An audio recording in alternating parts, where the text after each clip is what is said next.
Alright, finally had the Kubota a couple months now. We're finally at our 100 hours of use, and we're going to go over what needs to be completed as per the owner's manual in regards to that. And we're going to do the periodic service that you should do, which would include like daily checks and everything else. So stay tuned, here we go.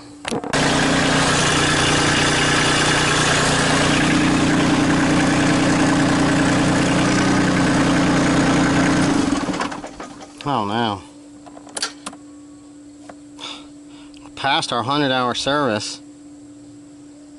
Oh my. Let's get this done. Alright. So, if you watch the other one I did on the 50-hour service, I started a list sheet here that refers to everything that I did from purchase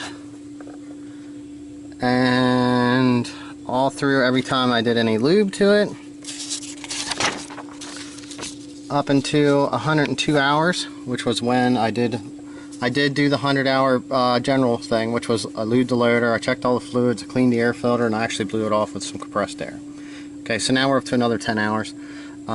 At this time, I did go in and read what it tells you to do, and in the fuel filter, you needed less fuel in it, and right before then I filled it up. So I did run it a little bit longer.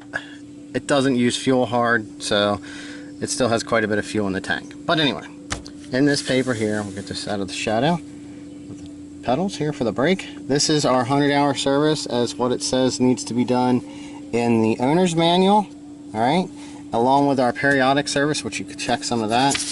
Here's the paper, everything's circled in red. That was supposed to be for the 100-hour.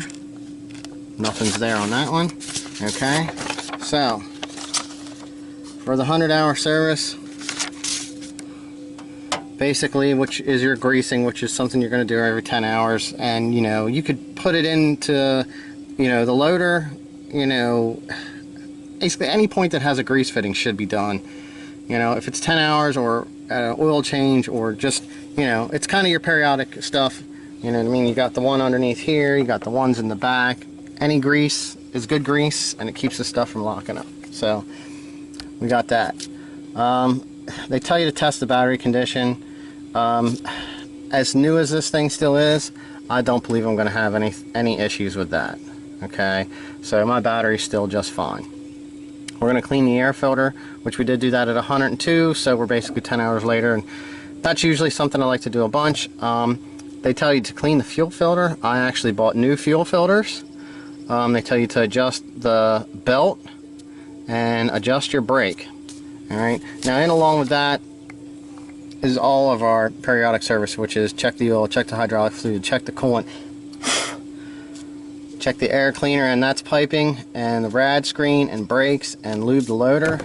And we're going to add one more to that, alright, and that is going to be check all of your hydraulic lines on any piece of equipment before use or periodic service if you have one with a loader on it. It's something you use all the time. So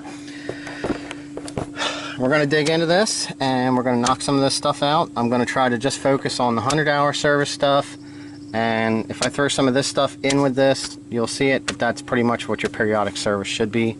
So the wheel bolt torque, okay, battery condition, we're good. Okay, we're going to clean the air cleaner. They show you how to remove that here. I basically tap it out. You know, you could use a little bit of compressed air, but you don't want to use it tight up on. So we're going to do that now. I would hope by now you know how to get this off, so I'm going to take the air cleaner out. Alright, so I got the air cleaner cover off. I was tapping it here, but which you can do that. But if you end up hitting it, you can put a, see, I got a couple round nicks right here. So I'll just kind of tap it out a little bit. I do have compressed air. That's going to be fun here for you.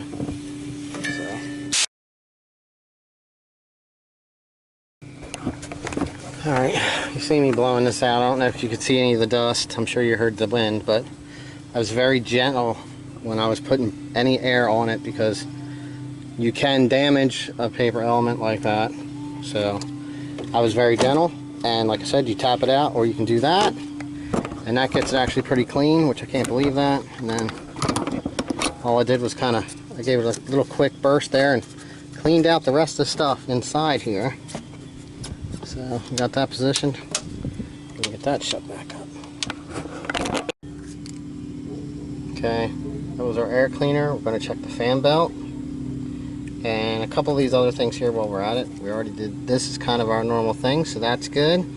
We're going to look, we looked at our rad screen, which you didn't see me do that, which is right here. I did that when I blew everything off, and basically they tell you to just kind of push on this and check for deflection. Bring it up. Alright, here it shows you adjusting the fan belt tension, tells you what to do right there. Usually it shows you what the deflection is, but basically it just tells you to check. And kind of what I did by pushing on it up and down a little bit, you see me do, that was kind of the way you check your tension. And it feels good to me, but it could be just because I've done stuff on cars that had V-belts, so it feels fine to me. And I've looked at it when it was running, and if it looks like it's running good, straight, and true, then that's fine. So we can knock the fan belt off, and alright, here we go. Let's do the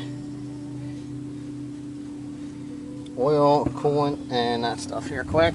So if you actually go back, you can see you want your coolant between these two lines here, and like the 50-hour service, it actually had a lot more.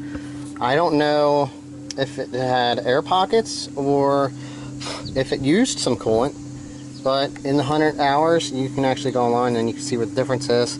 This is just regular green coolant. I have some that is regular strength, and I'm going to put that in. Alright. Now, you want to not have your tractor started, and then you can pull out your dipstick here. So that's where you would check your oil. And then back here, it's not quite as easy with a 3-point implement in the way, but right here is your hydraulic fluid. Alright, it's right there. Okay, and you can see as long as that's in between the two lines, it's a little low, which is why I got some. I'm going to add a little bit to it. Now, also, I didn't put it on the list, so this is kind of a surprise one, is your front axle stick is right here. Pull that sucker out. Make sure you check that too. You know, you never know. A seal could be bad. Let water in, depending on the conditions you're running it. You know, so I'm gonna wipe that off, and I'll double check that and see if I need to add any to that, which is why I got that stuff. So there's that. Checking the lines for wear. This one here catches a little bit. These ones here were pretty good. I seen that right as I was getting started, and I made a video about that, so you'll be able to see that. I did, it actually has probably almost a spot on 3 of the hoses is wore through. So, I don't know if that was something I should have checked sooner or what, but you want to check your hoses and make sure you don't have any spots wearing through. You can do what I did here, and it will help, alright? Keep them from wearing. Alright, so we can check off oil, hydraulic fluid, coolant, and we're going to do all the greasing at one time. If you've greased your loader, that's basically where you want to go. Like I said, there's one under here and there's one in the back, and we'll take care of this one and this one at the same time. We just check these, which is going to be on our periodic thing. Checking brakes comes up under periodic service. It does also tell you to adjust your brakes at your first 100-hour service. Alright, what they want you to do is they want you to push on the pedal till you feel something like free play. And then you're supposed to measure that distance, which is between 1 inch and 1.5 inches of play. I haven't really used my brakes too much because I'm on level ground. but where you adjust it is right here on this collar. You loosen the lock nut, and then you can either make it longer, or shorter, whatever you need. Here's the one point we have to grease also. Separate the locks. Even though this is on an angle, I don't know if that would affect that. Measure how far in it'll go, which you can actually measure off the other pedal there.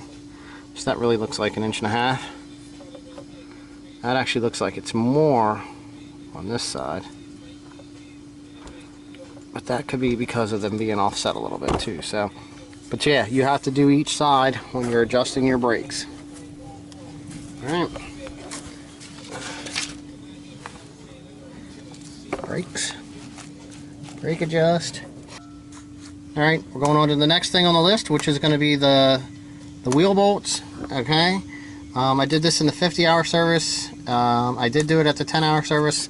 And in my 10-hour service, I did torque down my loader bolts also. So for the 100-hour service, it's going to be retorqued again. You're going to do your front, and the front ones in the front wheel here, these nuts, they're 67 foot-pounds.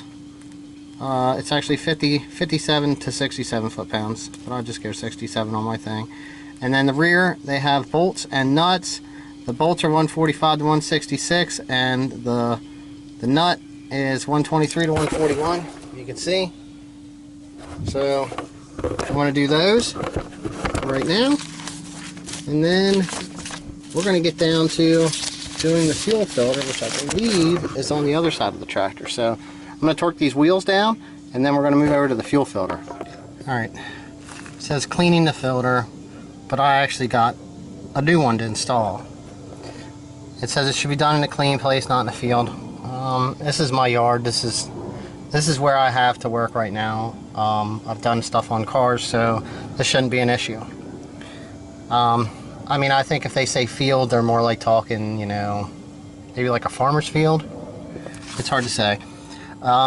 They want you to take it off, and they want you to rinse the inside out with kerosene inside the filter bowl, and then you want to take the element and dip it into kerosene and rinse, which is something we're not doing because I'm putting a new one in. So basically you just want to reassemble it, and then you have to bleed the fuel system, which I'll have to look that up, periodic service. Okay, now it says when the fuel filter bowl has been removed, fuel stops flowing from the tank. If the tank is almost full, however, the fuel will flow back from the fuel return pipe to the fuel filler before checking. Make sure the fuel tank is less than half full. So, right now, I'm still a little bit above full, and I might hold off just a little bit till I get the chance to run that down a little bit to do the fuel filter. So with that being said, I did drop down the implement here. I did check this. I added a little bit, topped that off. Fan belt's good, air cleaner's back together, battery's good. We did add some more coolant. You can kind of see it because of the light. So here's our bottom line, here's our top line. You want to be in between there. So that's done. Our wheels are tightened. Everything else right now is good to go except for being able to do the fuel filter.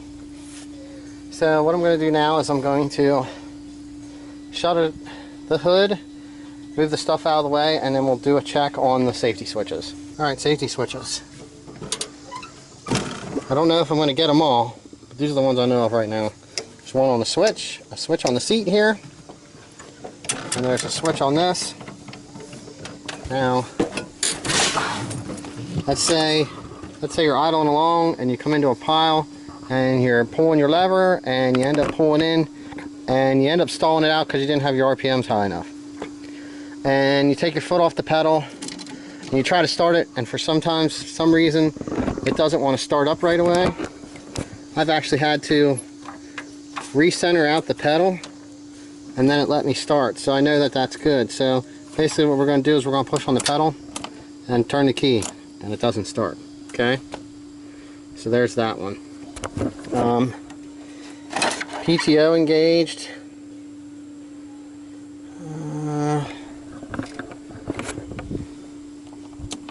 shouldn't start. See? Alright, now we're going to start it up. And we'll give it a second here to run.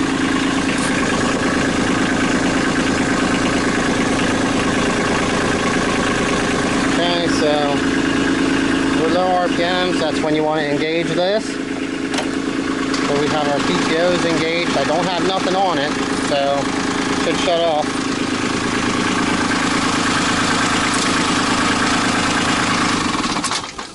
Alright. It's not as sensitive as it should be. I don't know if there's an adjustment for that. So.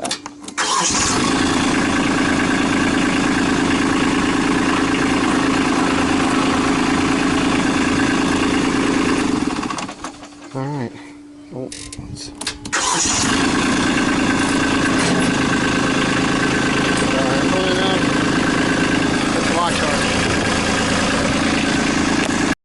Alright, so I wanted to make a note of what I did. Okay. I do need to run it a little bit longer to run more fuel out of it, so that's around a half a tank, so that I can do the fuel filter. It does have a little bit of dirt in it. I'll probably just edit this video out and then put it in. If it's not included in this video, it'll be in a following video changing the fuel filter. So, but I'll show you what that stuff looks like here real quick, just so you know. Alright, so you have a little tiny one that goes up inside, and then the bigger, larger one is actually for the bowl. Here's what the one-handed opening of a box of a fuel filter looks like. So the little O-ring actually lays in here, so you can see where that goes, but that's what the fuel filter looks like. I grabbed two of them just so I had a spare, just in case, because